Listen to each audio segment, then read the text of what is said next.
안녕하세요. 믿음의 습관 박형규 목사입니다. 오늘도 하나님의 말씀을 사모하여서 이 자리에 나오신 모든 분들을 환영하고 축복합니다. 하나님께서 우리에게 지금 주시는 그 만나 우리가 배불리 누리고 이 땅 힘차게 살아가게 되기를 예수님의 이름으로 축복합니다. 오늘은 창세기 12장 1절에서 3절 같이 살펴보겠습니다. 여호와께서 아브라함에게 이르시되 너는 너의 고향과 친척과 아버지의 집을 떠나 내가 네게 보여줄 땅으로 가라. 내가 너로 큰 민족을 이루고 내게 복을 주어 내 이름을 창대하게 하리니 너는 복이 될지라. 너를 축복하는 자에게는 내가 복을 내리고 너를 저주하는 자에게는 내가 저주하리니 땅의 모든 족속이 너로 말미암아 복을 얻을 것이라 하신지라. 아멘.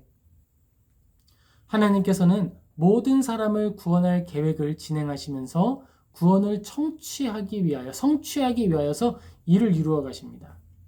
하나님께서 사람을 구원하기를 원하셨다라고 하는 게 중요한 거예요.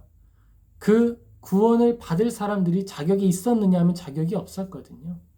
하나님께서는 그의 택한 백성들을 한 사람도 잃어버리지 않으십니다. 그들 중에 자격이 있어서 하나님께 구원받는 사람은 한 사람도 없는 거예요. 오히려 먼저 하나님께서 그의 자녀를 택하시고 택하셨기에 그를 붙드시고 붙드셨기에 그를 영광스럽게 영화롭게 하십니다.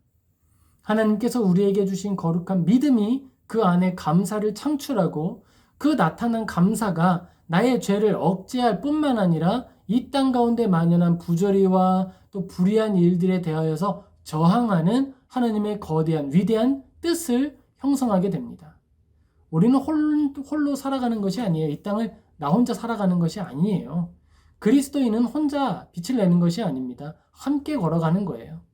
우리가 서로 떨어져 있지만 다른 사람의 살아감을 통해 그 모습을 보며 힘을 얻습니다. 하나님은 우리를 똘똘 뭉쳐서 우리끼리만 즐거우라고 이야기하지 않으셨어요. 침노하라고 이야기하셨습니다. 하나님께서 아브라함을 구별하십니다.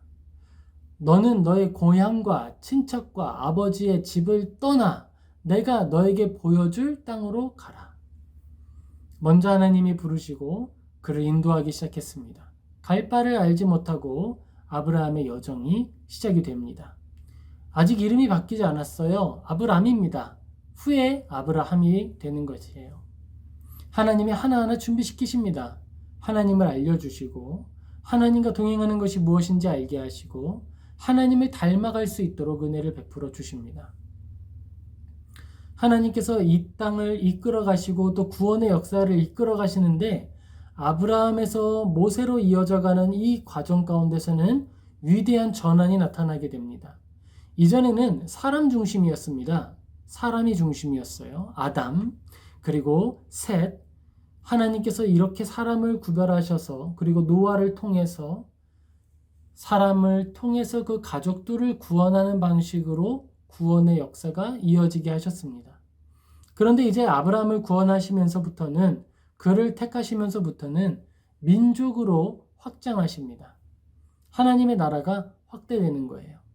그리고 하나님의 나라가 어떤 원리로 나타나고 또 드러나게 될 것인지 나아가게 될 것인지도 알려주십니다. 예전에 아담을 하나님이 처음 구별하셨을 때에는 가죽옷을 지어 입히시고 하나님 앞에 나아오라 라고 불러주시는 것으로 그의 기록을 마치셨어요. 그런데 그 이후에 갈수록 조금씩 하나님과 사람 사이에 있는 관계에 복잡성이 나타나게 되고 다양한 스토리, 그 이야기들이 등장하게 됩니다. 하나님과 우리의 관계가 그냥 명령하시고 따라가는 그런 수동적인 관계가 아니라 아주 부모님과 자녀 같은 밀접한 관계라고 하는 것을 알려주시는 거예요.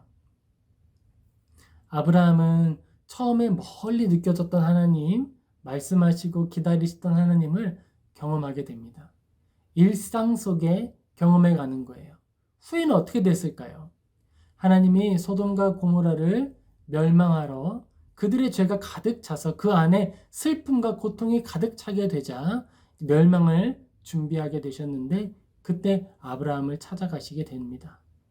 그리고 대화를 나누면서 그 땅에 일어날 일들을 알려주시고 또 마치 아브라함의 간구와 그 기도에 응답하셔서 그 땅을 구원할 수 있는 구원하실 기회를 주시는 것처럼 기록이 되어 있는 거예요. 여기에서 하나님이 이 모습을 통해 우리에게 알려주시고자 하는 것은 하나님과 우리의 그 관계가 어떻게 변화되어야 하고 어디까지 가야 하는가를 알려주시는 거예요. 아브라함은 하나님께 택함을 받았는데 종으로서나 그렇게 부름받은 것이 아니었어요. 자녀로 부름받았어요. 하나님은 그를 자녀 삼으시고 또 국가의 중심을 삼으시고 믿음의 조상을 삼으시는 것입니다. 우리에게 알려주시려고 하는 하나님의 비밀이 너무 많은 거예요. 그런데 그 많은 비밀들을 쏟아붓듯이 우리가 받아들이든 말든 그렇게 쏟아부으시는 것이 아니라 기다리시면서 준비가 되면 하나씩 알려주시는 거예요. 하나씩. 그렇게 아브라함은 하나님 안에서 국가가 되어갑니다. 나라가 되어갑니다. 대표자가 되어갑니다. 우리도 그렇습니다. 하나님 안에서 처음 하나님을 만났을 때 어린아이 같아요. 그때는 하나님을 다 알지 못합니다. 그것으로 충분하지요. 그런데 하나님은 어린아이의 상태로 그저 머물러 있는 것을 기뻐하지 않으세요. 우리에게 아름다운 자녀가 태어났는데 너무 귀여운 아이가 태어났는데 성장하지 않고 30년, 100년 그대로라 하면 그건 부모에게 기도 제목과 슬픔이 되겠죠. 안타까움이 될 거예요. 하나님은 우리를 건강하게 양육하십니다. 아주 풍성한 은혜가 나타나도록 키우시는 거예요. 아브라함은 하나님의 은혜 가운데서 성장해 나아갔습니다. 그리고 이삭을 통해서 하나님의 뜻을 더 드러내게 되셨어요. 아브라함이 하나님과 친밀하고 하나님과 순전하게 나아가게 될 때 하나님이 마지막 고비를 보여주십니다. 이삭이었어요. 이삭을 더 사랑하니 나를 더 사랑하니 하나님 말씀보다 다른 것을 더 사랑하는 것이 우리에게 있습니까? 하나님 안에서 하나님께 기도하고 또 은혜를 구하여서 모든 것보다 하나님을 먼저 사랑하는 저와 우리 모든 성도님 되시기를 예수님의 이름으로 축복합니다. 하나님을 기쁘시게 하는 방법이라 그래요. 근데 하나님은요, 막 빼앗지 않으세요. 아브라함에게 이삭을 바치라고 하나님이 말씀하셨을 때에 어린 믿음을 가졌을 때 그렇게 이야기하신 게 아닙니다.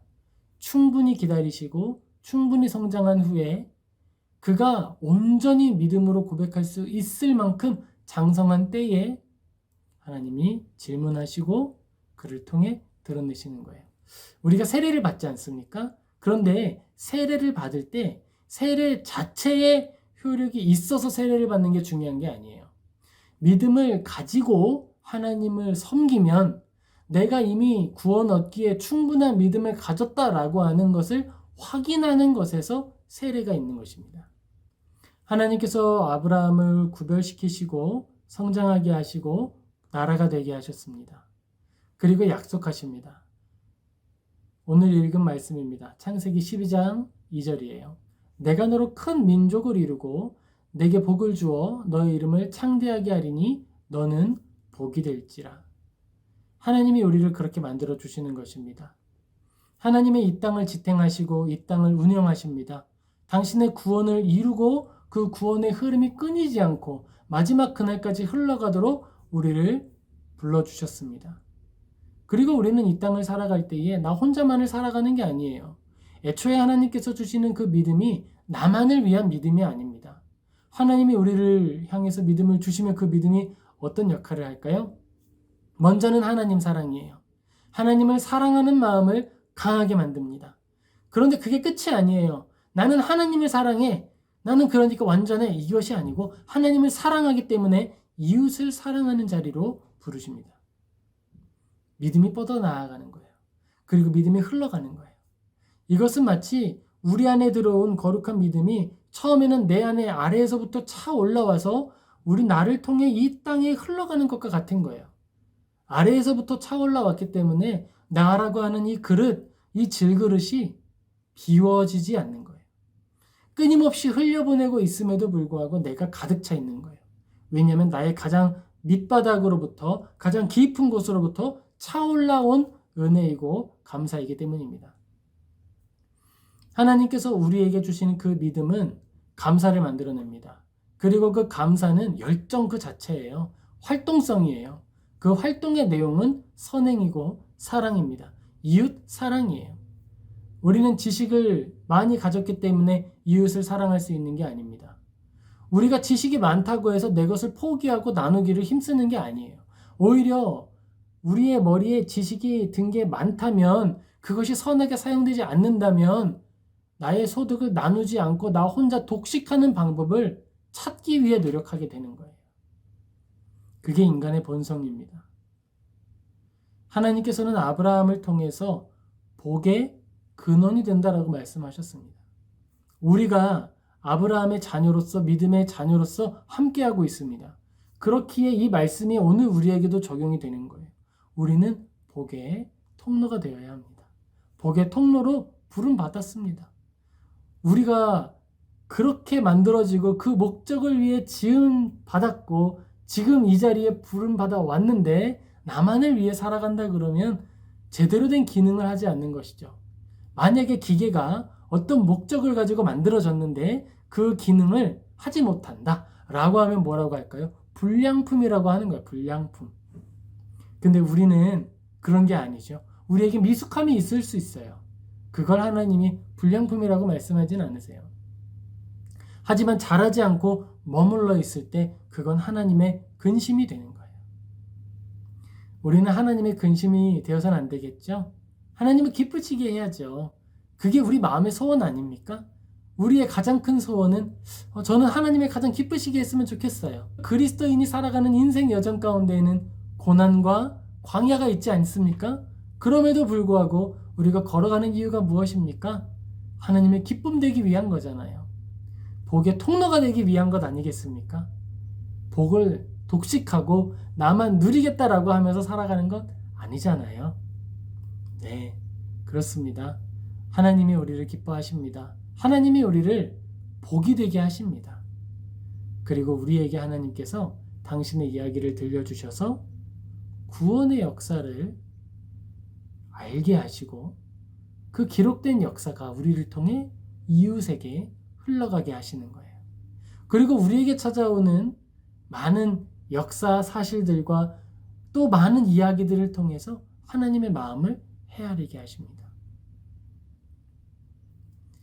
아브라함은 그 삶을 통해 하나님을 이해하는 사람이 되었어요. 하나님과 교제했기 때문입니다. 그래서 하나님과 친밀하게 지낼 수 있었고 삶의 내용들로 하나님을 기쁘시게 할 수 있었습니다. 그야말로 복이 되었어요.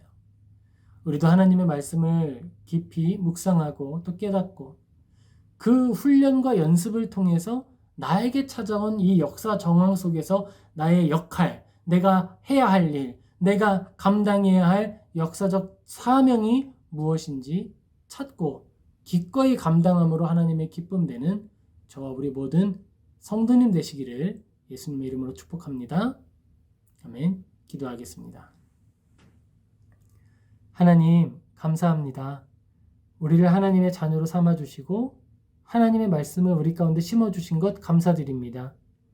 하나님의 말씀 내 안에 들어왔을 때 이해되지 않았고 하나님의 말씀 처음 우리 안에 왔을 때 불편하기도 했습니다.